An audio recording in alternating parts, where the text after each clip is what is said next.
Welcome to another edition of Thunder and Lightning. I am your host, Dan, with my lovely co-host, Nikki G. What's up, Nikki? I hope you had a wonderful bye week, because I did. Was sweat out a couple of bets, a couple of fantasy games. Was nice not having to watch the Giants for a weekend, but what's going on? All right. Nikki's internet is obviously messing up right now, but I'm going to bring our guests on. It's ladies' night. And I'm going to bring in Mal and Casey. Hey, Nikki's going to come back shortly. What's up, guys? I found out Casey's originally from Long Island as well, Mal. So that was pretty crazy as well. Nice. It was like, oh, wow, you're from Long Island too. So that's pretty awesome. So before we get into the season, we all know we're 4-8. We all expected better this season and everything else like that. Tell us quickly, Casey, since not a lot of people know you in our chat. No, I didn't mean like. I know. How did you become a Giant fan, and what brought you to becoming a Giant fan? Yeah, so I actually grew up a Jets fan. My dad was on the summer Jets team in 1982, so I grew up a Jets fan, not by choice.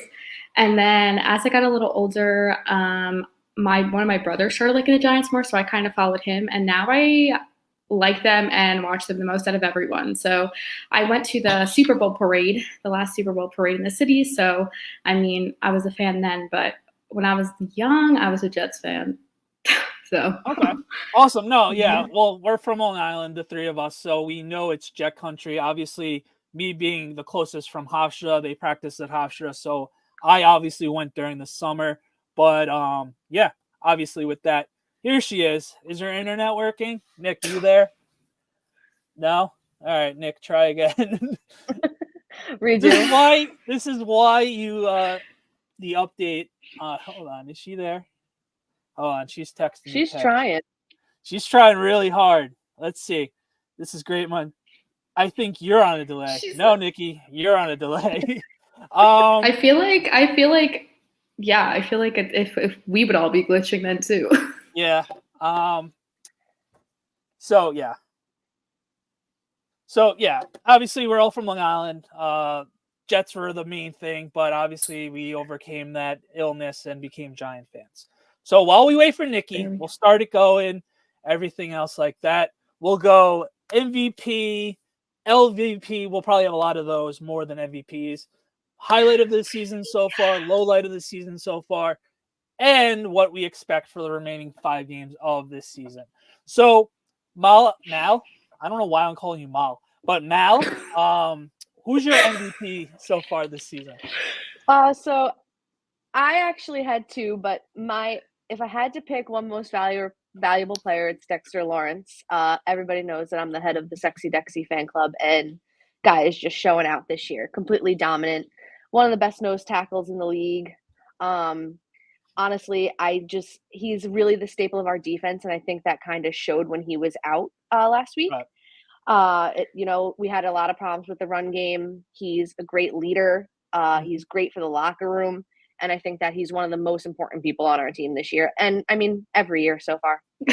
Right. Well, yeah, obviously that goes without saying. Him and obviously AT are basically all pros every year. So it's obviously with that. Our 2 cornerstones. Right. Casey, I'm assuming you would agree. If you don't agree, you're not watching the Giants. So, yeah. Do you have who would be your MVP that is not Dexter Lawrence so far this season? So my MVP would be Bobby Okereke. Okay.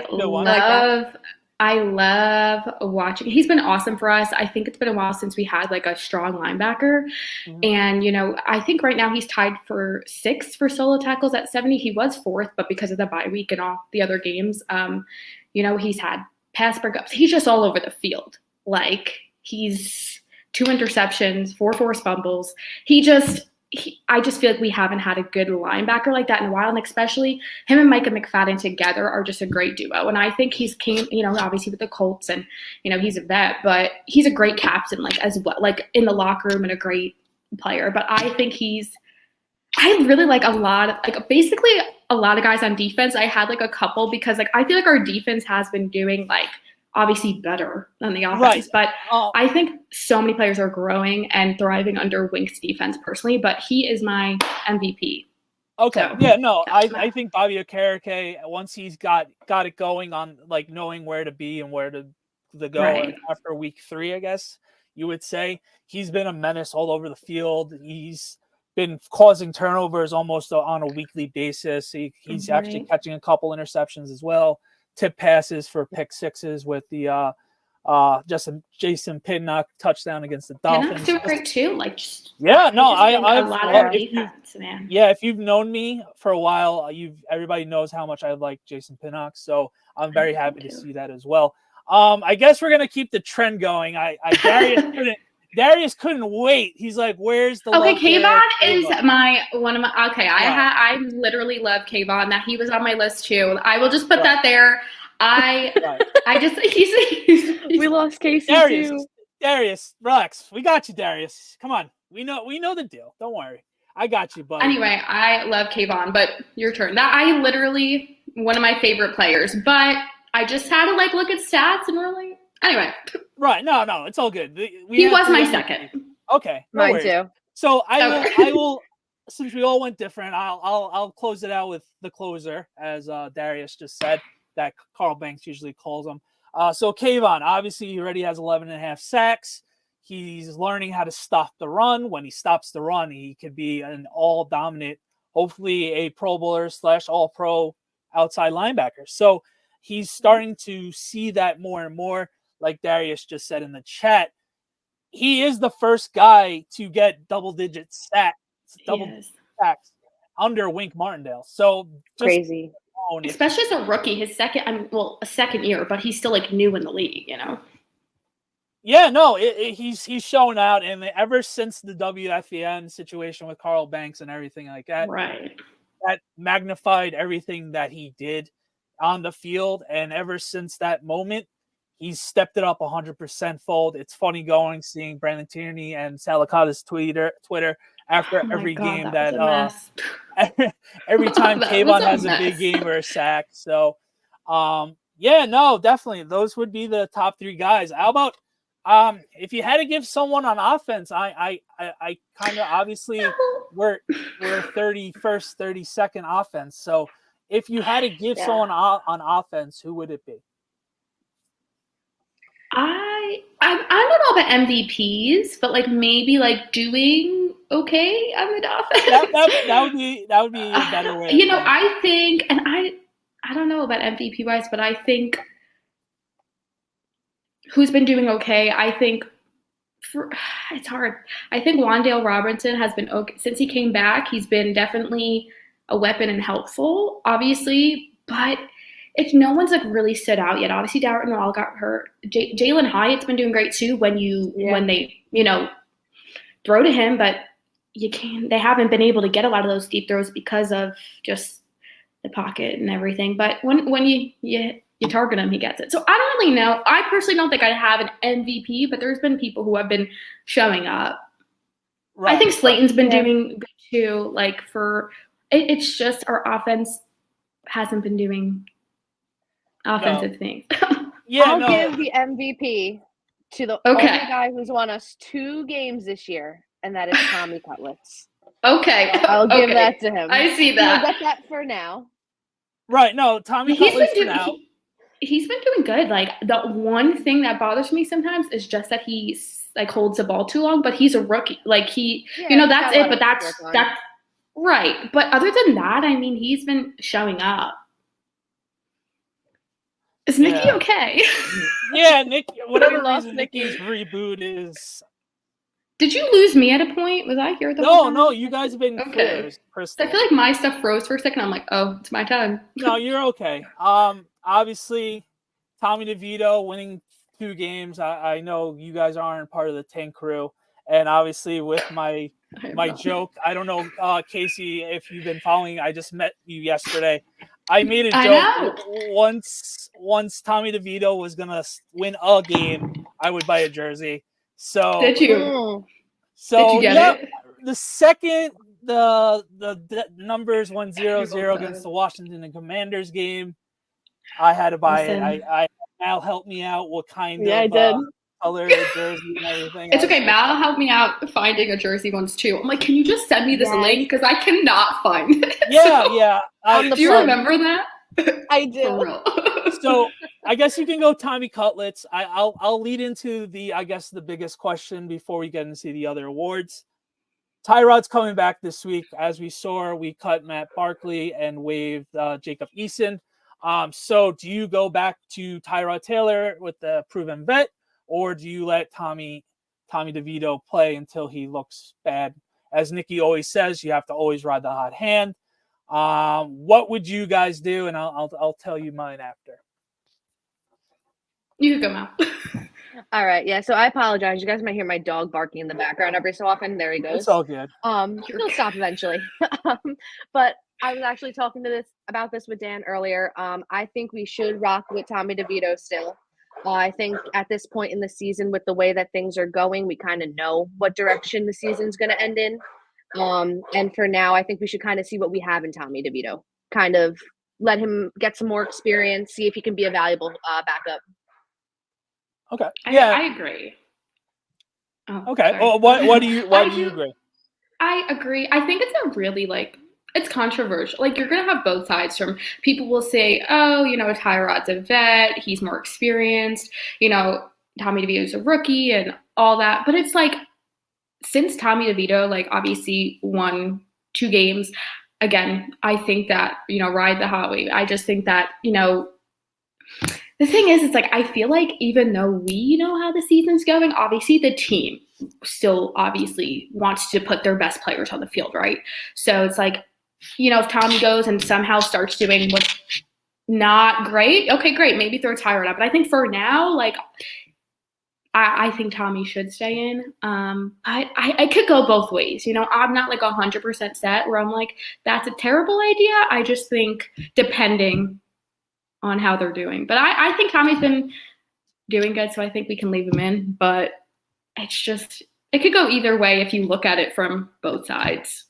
Right. No, I'm going to be devil's advocate. As much as I love Tommy DeVito and Tommy Cutlets and you got to ride the hot hand, I think with Tyrod, I think you owe it to him because you paid all this money for him, and with everything else with that, you got to play with him. You can tell when he was playing, the stats weren't really there yet, but the team was gravitating towards him.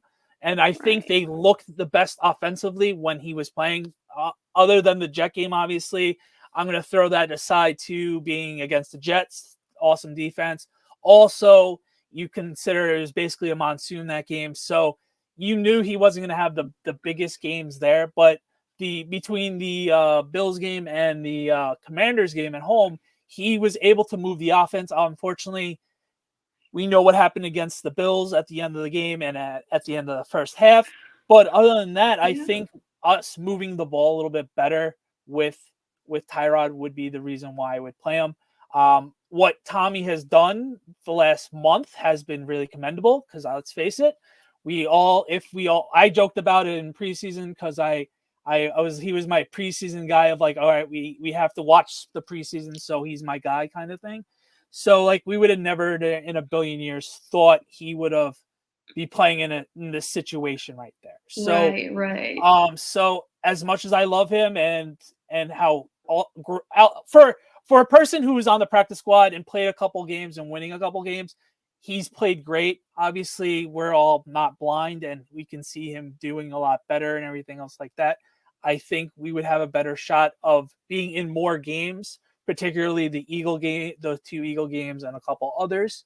I would go with Tyrod. And it's nothing with him. I think at the end of the day, it was a good story for what it was in a lost season with Tommy. He got his 2 wins, and we'll see what happens in the offseason and training camp next year. That's how I feel. Right.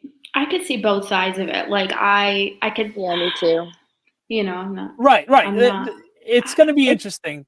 It's going to be. It's not like we have our starting QB1 versus Tommy right now. It's not where it's that. Yeah, there isn't a wrong still answer. Both backup, so it's still okay. I can see both sides. I don't have a really strong opinion on it because it's I could just see both. But so yeah, I'm not He needs to play. Oh, no, yeah. I'm not banging the table either way as well. Yeah, I think at the end of the day, like, I think we owe it to Tyrod to be like, all right, we paid Tyrod all this money. Right. He's able to play. Yeah. You're going to play him type of thing. And it's a thank you, Tommy, for playing good for the last month. You played serviceable for what you are. So Right. I'm going to lean towards Tyrod and like have a feel good moment with Tommy. I think would be the good case. And we don't have that nightmarish ending to his season. Is the way I look at it. Maybe it might be a loser mentality idea, but I think that would be it. All right. So, all right, we did MVP. All right. LVP, least valuable player of the New York Football Giants so far. All right, I'll go first. All right, you going first? Okay, go first. Yeah, so if we have the same, I'm not changing mine because I do have one. So if I agree with you, no, yeah, you're good. You're good. You don't have to change it. So my least valuable player for this year is Azeez Ojulari. One thing, guy cannot stay healthy, cannot stay on the field. When he's on the field, just not performing. I think it's time that we kind of cut ties with that. I think we're going to have to address the edge position, whether it's through free agency or draft next year, because it's just not working out with Azeez. Sucks, but it is what it is. No, yeah. Honestly, with Azeez and Daniel Jones, Rio. Yeah, Rio's funny. My buddy, funny you say that. T-Mac obviously is in Bobby Johnson would be another one. Okay. Yeah, Azeez, obviously, I liked Azeez. He had a couple awesome moments last year and everything else like that. But, yeah, it's just he can't stay healthy, and I think that's probably why he fell into the second round. So, it's just, if he could just stay healthy, we know we're going to get the sack. He's actually get the sacks, good. and we get the guy. We get the guy next, on the other side of Kayvon, and we've seen what they did last year towards the second half of the year. So, I don't know. Casey, who would be your LVP? So, I don't know. I'm not going to say he's been the worst, but the most disappointing for me. I would have to say Evan Neal. Yep, that was a name popping up as well. Yeah. That was, oh, wow, that person. Oh, okay. I was going to say, wait, it just popped up. Yeah, so I'm not going to say he's been the worst on the team, but just the most disappointing. I just feel like he somehow got worse. There's the whole right side, the amount of pressures and sacks and everything that are getting let up. Like, I'm just like, I just don't know how he regressed so much. Like, right. I feel like he kind of went the other way. Like, I don't know. He put in all that work in the offseason with. Right. I don't get it. I'm not saying, he's the worst player I've ever seen. Not saying that. Just disappointing when you think, obviously, putting in that much work, and then it's like, oh. And, like, obviously, you see his interviews and videos of, like, he wants to be better and has to do more. And even Joe Shane said it. Like, he knows. But then it's like, I just don't. And obviously, he's hurt. But I just didn't really see improvement from last season. And honestly, like, you have AT, obviously. But then, Justin Pugh, when he came in and got thrown at left tackle, he was, like, giving up less almost pressures and sacks than the right side. That right side, I'm just – anyway. But, yeah, that is the most, like – I just feel like disappointing. Yeah, with Andrew Thomas, yeah, he's been our focal point the whole season, me and Nikki. With AT – oh, not AT. Well, with Evan Neal, it's just, like – it's the combination of him not gelling into the NFL game yet. Could it be Bobby Johnson not helping him get to those techniques that we so desperately need? I also think it's also he's had 2 serious injuries so far this season. Obviously, that's slowing down. So this year's sophomore year for Evan Neal is definitely going to be a season he will like to forget. And obviously that we can't forget about the burger flipping comments. Oh my God, take it for stop. I kind of forgot about that for a second. First team all 5 guys. Rio just called him a first team all 5 guys. Yeah. Oh my God, I didn't even see that. And again, I feel like he can, like, he can be a good player. I just like when you see it this year, you're like, what's going on over there? Yeah. And people want to move to guard, but I just don't see that. I don't know. I think he just needs to be better. I was one of those people because, like I've said, if you watch the show weekly, I always said that he's going to be on the team for the next 2 years, and if you don't think he's going to be the premier right tackle, you might as well try him at guard. But last week, at Joe Shane's press conference, he said he's going to be the tackle for the team. So he's a top 10 pick, so we're going to have to let it ride. And hopefully it's not like Eric Flowers all over again when it was too late. Oh, my gosh. Because we saw him play guard on other teams, and it was serviceable. Rio's in the chat. He saw him when he was in Miami and, of course, Washington. So, obviously, with that being said, it's just So, I think my LVP, I'll be the guy. I do like him a lot. I did have no problem giving him the money. I think it's Daniel Jones. Unfortunately, with DJ, up into the injury situation, I know offensive line was bad and he was like a rag doll. I get that, but he was unfortunately also missing a lot of throws. He was missing a lot of people wide open and just being gun shy. And unfortunately, with Daniel Jones getting paid $40 million, he has to be the guy. And unfortunately, when he was healthy, he was not the guy. And I hate saying that. I've been a Daniel Jones guy. Listen, you got to be honest. You got to be honest about it. I mean, I don't agree with that. Unfortunate right there. Chris, I got our first pay. I don't know how we get that, but Chris. All right, Chris. Nikki is not on the show. Dan got the money. Let's go. Anyway, Chris, which player would you like to see get more playing time? Okay, that's a good question. I'm going to say this for Nikki because me and Nikki say it every week, and then you guys could jump in. Jalen Hyatt. Whenever we see Jalen make a move and everything else like that, he seems to be explosive, which we all know. I think at the end of the day, it's really boils down to, can he make those routes? And I think he's athletic enough to make those routes. As we saw in the Pats game, he was able to make that athletic move for that slant on the first down and kept the chains moving. So going at the end of the season, I really think we should really focal point him more, especially with injuries and guys who probably won't even be on the team going forward. So I said Hyatt. I'm not sure if you guys agree. If you have another player, let me know. I don't know. I feel like I have to think now. I do agree with Hyatt. Mal, if you have someone. Yeah, so the only other person that I really want to see like more playing time from, and I know probably people aren't going to really agree with me, but I would love to see Jordan Riley get more playing time.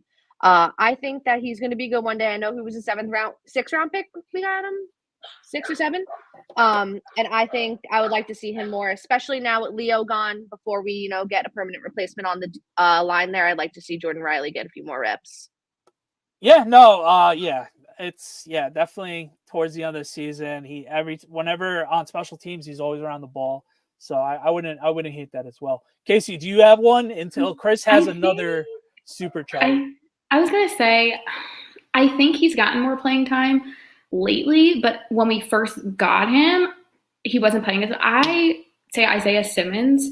And ironically, that was Chris's $2. What about my guy? That's so funny. Yeah.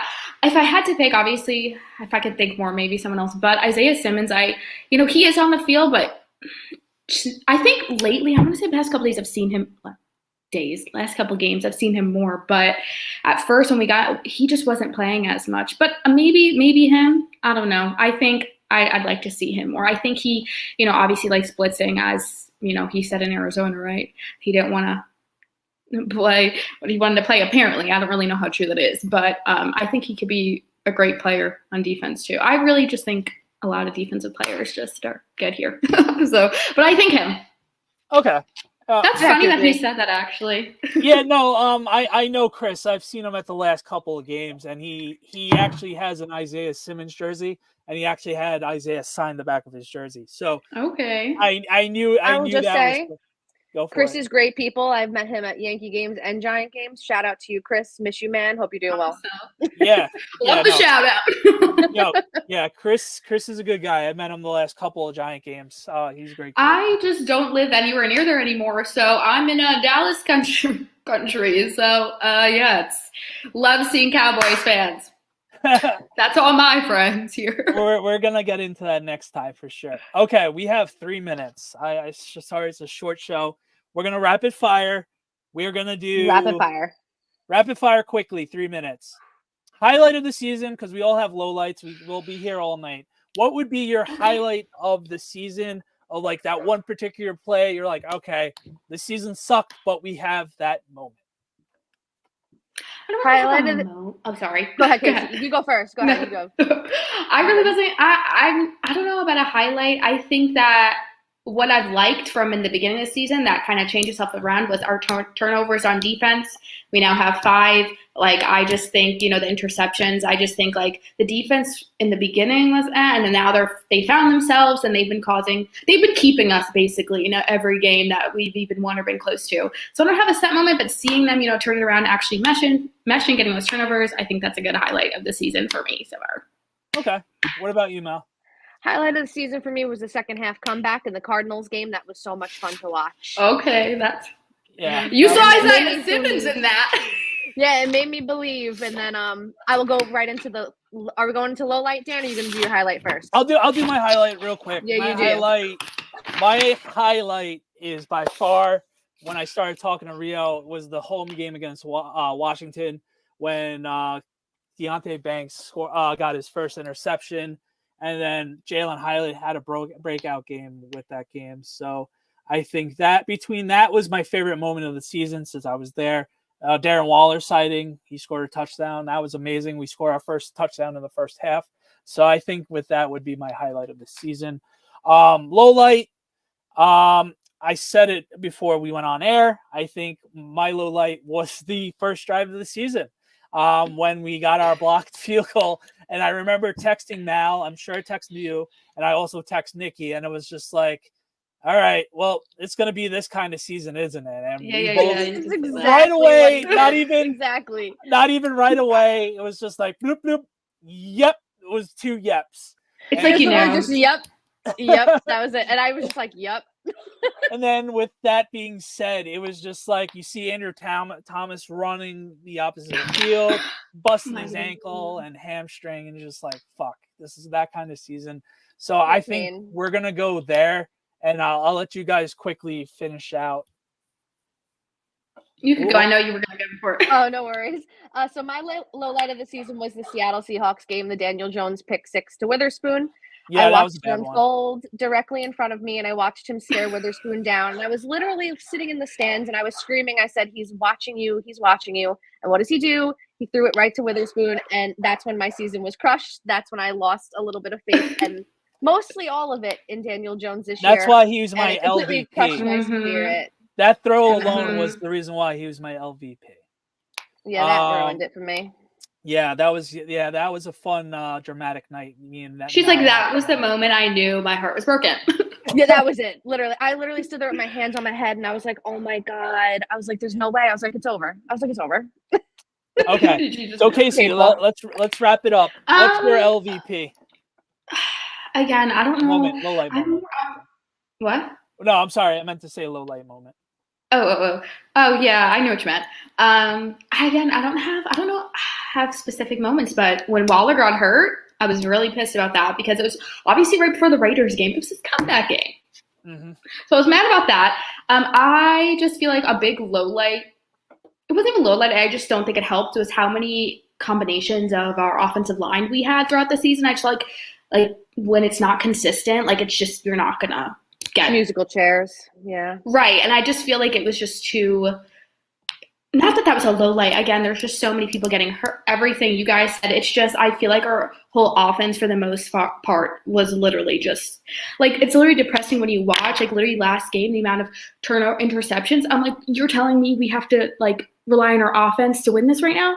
Like it's just like, our whole offense, you know, obviously good moments here and there, but for the most part, literally watching the offense gives me anxiety every week. The defense, I'm good, but then I'm like, anyway, yeah, I think that when Waller got hurt, I think he could be good for us, but I think when he got hurt, I was like, okay, that's a weapon down, right, for a Raiders game. And then also just our combination, like musical chairs, you said, of our offensive line just not being consistent, I think is just what I mean. Finally, we're stuck with the no line, but still, I just think that wasn't helpful. And I think the honorable mention we could all agree is the Buffalo Bill game, where at halftime, where all we had to do is just throw the ball. Hopefully, we throw it a while like we did the last part of the game, and then I think, or if it was incomplete, we would have kicked the field goal or QB. Yeah, right. And obviously, the last play with the jersey and Waller and how nothing. All I'm going to say, and I think everybody agrees on Twitter or life, I feel like the officiating, when they get something so wrong, they should be fined. When they want to fine all these players for all these crazy flags that aren't even making sense, the refs should get fined. I agree. Yeah, so. You're taking their money. Well, let's take your money, because what are you even looking at? Like last night, y'all see that DPI that was not called? It's just like, I just feel like this year it's been crazy. The worst was the unnecessary roughness on Mahomes. Yeah, it was bad. Yeah. On Simone Biles' husband. Yeah. Oh, that's who's husband is? Okay. Simone Biles. I like her, but the officiating has literally, I think, been like an all-time like terrible this season. It's just like they can literally make or break games, obviously. And like it's the most frustrating part when it's like you deserve to win, but obviously the refs. And then the other fans like, oh no, it's not the refs, we're just a better. No, you see, it's just, anyway, I could go on, but no, it's just frustrating. All right, so we're going to wrap it up. I know next time we're going to get a longer show. Definitely thank you, Mal. Thank you, Casey. Unfortunately, Nikki didn't make it today. Thanks, Nikki, for showing up. Yeah, we miss you, Nikki. Yeah, I guess we miss you. I'm just kidding. Mal, where do you want to find us? What podcast are you on now? Hit us with everything. Yeah, so I run an NFC East podcast with Commanders fan, Eagles fan, and Cowboys fan. It's called at 13 Rings Podcast. You guys can follow us on X and listen to us every week. We have some fun. No, yeah, I definitely enjoy it. Casey, how about you? Tell us where I'm just here. Just here. My name is my Twitter handle, but that's about it. Straight off the couch. Straight off the couch. All right, and as always, I'm here every Monday night. I'm producing Wednesday night. I'm actually going to be hosting Wednesday night's Blonde Blitz with hopefully Nikki and obviously with Deb. Hopefully Nikki's internet works Wednesday. Yeah. No, it's going to take 2 to 3 business days. She'll be there. Yeah. So, as always, thanks for checking out. We'll catch you next week. Have a good one, guys. Bye, guys. Bye. Thank you.